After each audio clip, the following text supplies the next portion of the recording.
Hello everyone, I am Sean. This is our third lesson. I hope each lesson can provide you with useful knowledge.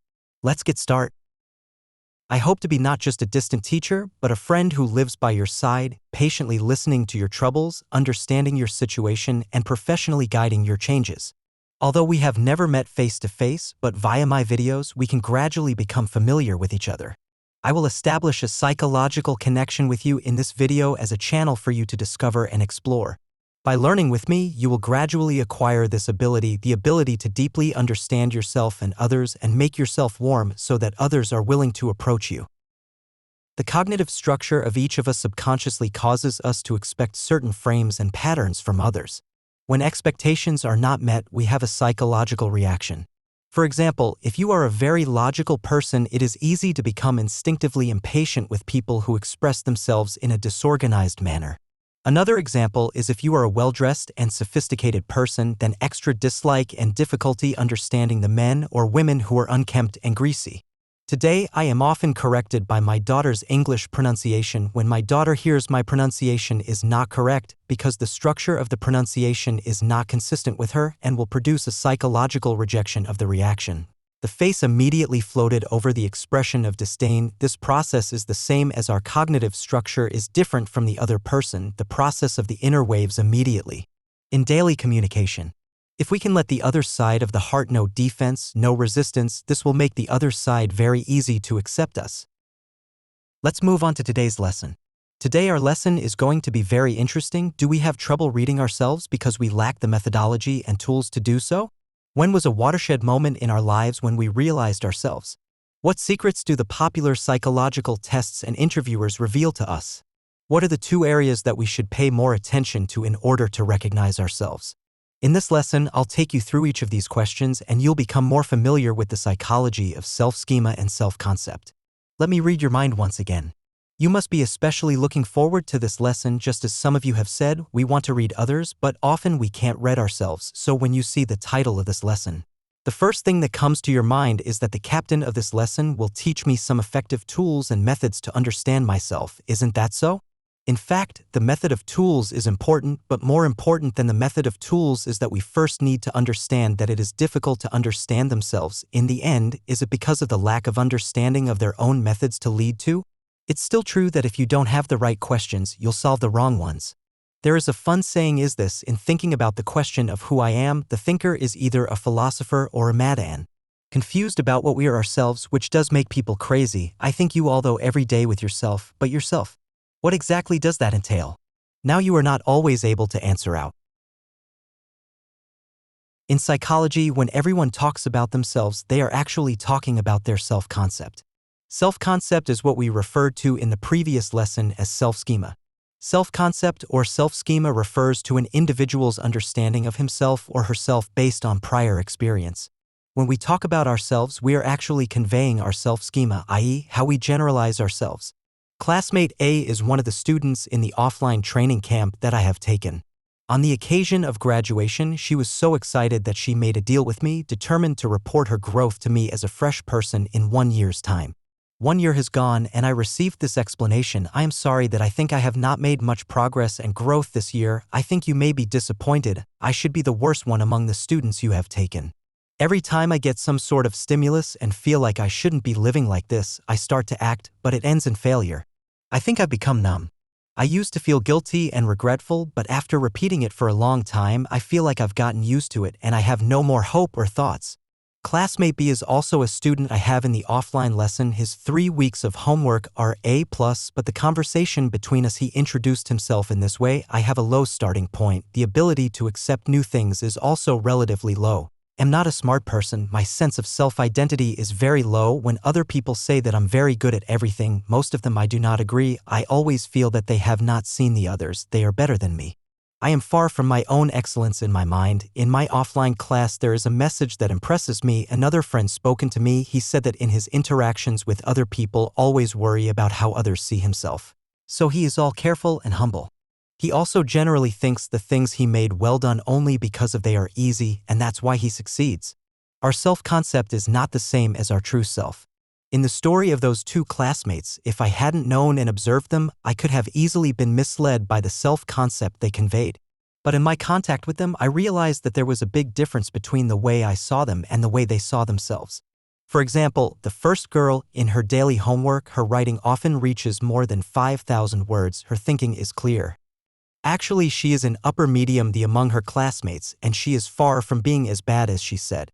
For second guy, in my opinion, he is an outstanding boy who works hard and seriously and whose work shines through every time. I can see that he improves a lot with each assignment, and the feedback I give him on what he needs to improve will be reflected very quickly in the next assignment. I see him who is growing and improving at a rapid rate. In the stories above, the protagonists all share the common trait of a huge discrepancy between others' evaluations and self-evaluations. Our perception of self comes from two channels. One is how we see ourselves and the other is how others see us. In the case of what kind of person I am, this matter because there are two channels giving feedback. This has the potential to produce inconsistent results. This inconsistency is one of the major reasons why we do not understand ourselves. Before we enter adolescence, the kind of person we think we are is basically formed by the feedback from others. The way we see ourselves is heavily influenced by our parents, other nurturers, teachers, and close peers. If you think back to elementary school, the subjects you were better at were often because the teachers liked you or often expressed praise for you, which led to a positive self-assessment of yourself in the subject and directly influenced your interest and motivation in learning the subject. During that period of time, when others don't like us, then we don't like them either. The way others see us dominates how we see ourselves. So for children in this period, getting positive feedback from the outside world is the basis for building confidence and high self-esteem. But from adolescence onwards, we begin to look inward at ourselves and evaluate ourselves. We become involved in how we see ourselves. Why do we begin to agonize over our appearance during adolescence? Why is it that during adolescence we feel especially lonely and unappreciated? Why is it that during adolescence we are particularly rebellious, attempting to rebel against all the forces of authority that control us, all because it is during this period that we begin to engage in the construction of our self-concept? And it is at this time that even if your mom says to you, "Son, you're so handsome," you will still be inferior and gloomy when you look into the mirror at a face that has a couple of ugly pimples sprouting out of it. One of my relatives' daughters grew up as a confident girl because she played the flute so well. When she was young, she was the toast of the town at every school performance, but when she entered middle school, her whole personality changed drastically during the adolescent stage. My relatives invited me to talk to the child sitting in front of me. She has been a big girl of 1.6 meters. She has been very unconfident when chatting. I found she has been using the thumb cover her incisors. Because of her one tooth missing a piece in the corner of incisor, then I told my relatives to immediately take the girl to the dentist to fill in the missing corner. My relative later told me that when he took the girl to have the tooth filled, the child's eyes were bright and the person was very excited and happy. A small corner of the tooth was missing, and for the parents, the child was still the same lovely child, which was not a big deal, and the adults might not take it seriously at all, but in the eyes of adolescent children, they would not think so. And they would be completely because of some of their body, they will have strong feelings of inferiority because of some small body shortcomings. It can be seen that from this time onwards, self-evaluation begins to strongly influence our understanding of ourselves. Others' evaluation of us is not unified with our evaluation of ourselves. There will be another deformed version, which seems to be different, but in fact it is the same problem. That is, our expectations of our ideal self will be in conflict with the current situation of our present self. Just like the buyer's show and the seller's show on Amazon, we can't accept our current dissatisfied selves at this moment will also cause us to have an unclear understanding of ourselves. For example, I have a subordinate. He would often come to me to ask me about his evaluation. At first, I will give positive feedback. More often, I also pay attention to not immediately answer him, but will ask him how he sees himself. I found that in fact, his analysis of their own is very accurate with my perception of similar, but he is always unsure of their own evaluation, keep asking me how to see him. So I understand not that he does not understand himself, is that he does not accept the current status of himself. He expects have same feedback from others compare with himself. If not, he will repeatedly seek feedback, so do not understand their own people, not due to understanding their own methodology problems. But if you pay attention to observe, will find that some kinds of assessment on the market be very interested in a number of people. They are fascinated by horoscopes, blood types, colors, personalities, 16 PF tests, and so on, tools that categorize people and then give judgments. Why are classification labels and tools so popular? The truth is that many people want to get a certain answer about himself from the tool, but testing one by one, many people still do not know themselves better.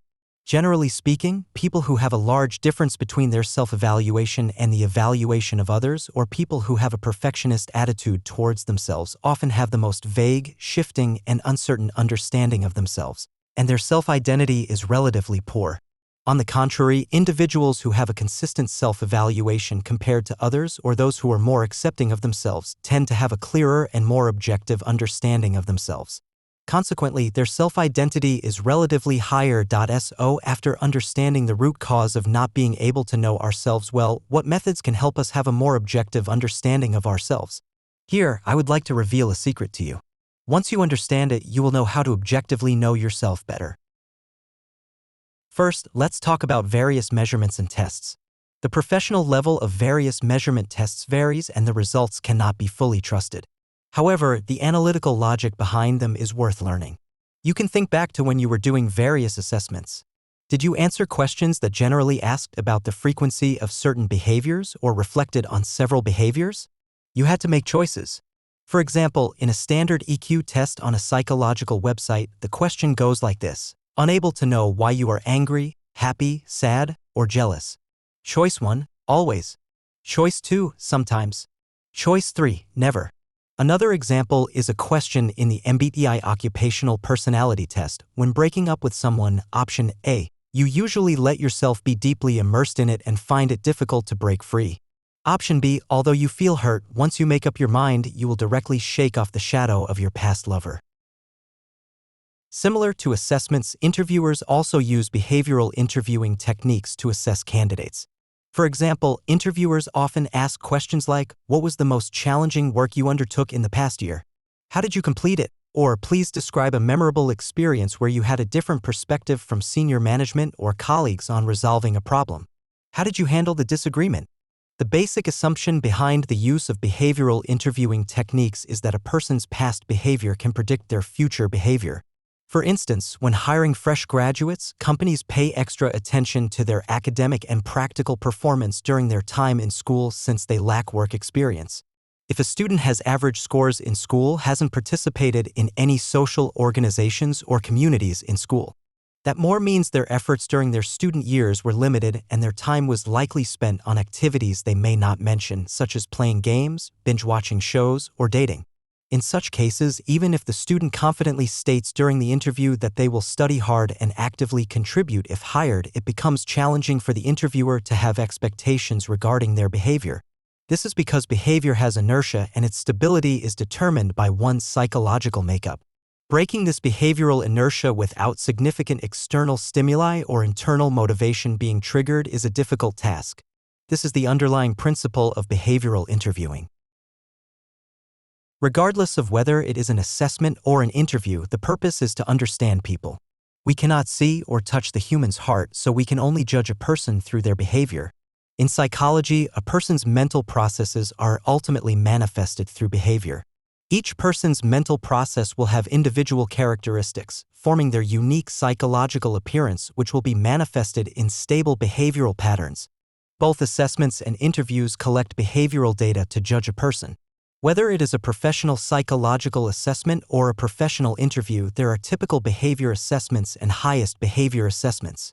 Generally, the highest behavior assessment tests the highest behavioral performance. For example, from childhood to adulthood, what is the most accomplished thing you have done? Or what is the most successful project you have completed in the past 3 years? Typical behaviors mostly ask about high-frequency behaviors, such as what hobbies do you have in your spare time? What type of work takes up the most time in your daily work? Finding our own highest and typical behaviors is a good way for us to understand ourselves more intuitively. For example, when I help people with self-exploration, I ask them to fill in their own 9 peak moments in life. These are moments when they feel particularly valuable and accomplished. Why 9? Why peak moments? It is to find this person's driving motivation through a sufficient amount of behavior and the highest behavior. If a person's memories are all about receiving praise from others or moments when they feel needed by others, then undoubtedly this person is relationship-oriented. If a person's memories are all about achieving difficult goals or winning moments in competition, then they are achievement-oriented. The behaviors that repeatedly appear in our lives and those that are most prominent are windows for us to understand ourselves well. I have interviewed some people before, and when they answer questions, they say they really enjoy facing challenges. However, when I ask them to list the key turning points and decision moments in their lives, I find that there is a huge discrepancy between their self-perception and the actual situation. In each choice, they choose the safer and more secure option, such as choosing to work in their hometown or giving up overseas opportunities due to family opposition. A person's behavior reflects their true self more objectively than what they say about themselves. In fact, we cannot constantly analyze and judge ourselves in every aspect of life. If you want to achieve this, unless you are artificial intelligence and can collect comprehensive behavioral data about yourself, if you demand a deep understanding of yourself and desire such surprises, then you will definitely think that you don't know yourself well enough. Ultimately, we understand ourselves in order to better adapt to the environment and make our lives more harmonious and integrated with the environment. So, when we are aware of ourselves and our understanding, we should primarily focus on the differences. For example, if you think of yourself as a warm and outgoing person and others also perceive you as such, then you don't need to pay too much attention to this aspect. However, if you consider yourself as someone who cares deeply about others, but one day you receive feedback that others see you as self-centered, then you need to be aware of this difference and find out why it exists. This is where you can improve your EQ and have room for growth in aligning your self-perception. For instance, when a friend comes to you to complain and you start lecturing them with all your reasoning, criticizing them and imposing your own viewpoint, you might be providing what you think is correct based on your own cognitive structure. However, what they expect from you might not be these things. Despite your good intentions, they might perceive you as self-centered and fail to understand their perspective. Here, I want to emphasize the word awareness. Awareness is like a camera, but it's not pointing at others, it's pointing at ourselves. We need to use this camera of awareness to examine ourselves in the midst of differences and discover the unknown parts of ourselves. We should focus more on the second aspect of our self-awareness, which is what our future self should be like. Our self-concept not only includes a self-schema of who we are, but also includes who we could become and our potential selves. Our potential selves encompass the images of ourselves in our dreams, such as being wealthy, beautiful, and respected, as well as the images of ourselves that we fear, such as being unemployed, lacking compassion, or failing in our academics. Both of these possibilities can inspire our visions and motivate us to become the kind of person we want to be while avoiding becoming the person we fear. Our potential selves serve as an important driving force for our growth. Many people have told me that they cannot envision what their future selves will be like, as if it would be similar to their present selves. If our potential selves have no big difference from our real selves, the intrinsic motivation that drives our growth, or in other words, the script that guides the development of our life, will stagnate. We can only possibly experience a totally new self by breaking free from our existing self-concepts and the limitations they impose on our life state. We must first desire to become a certain kind of person, only then can we possibly become that person. Our self-concept is our understanding of ourselves, much like a photograph. Just like many of our female friends who use filter and cameras, they often find certain aspects of their photos unsatisfactory. We also tend to have unsatisfactory aspects of our self-photograph, which can cause us pain and struggle. In the next 3 lessons, I will analyze for you one by one the immature ways we deal with our unsatisfactory. How it can lead us to have either internal or external attacks and the energy dissipation caused by the resulting inner conflicts, then resulting in various feelings of powerlessness in life. Alright, that's all for this lesson. Looking forward to seeing your comments after class. See you in the next lesson.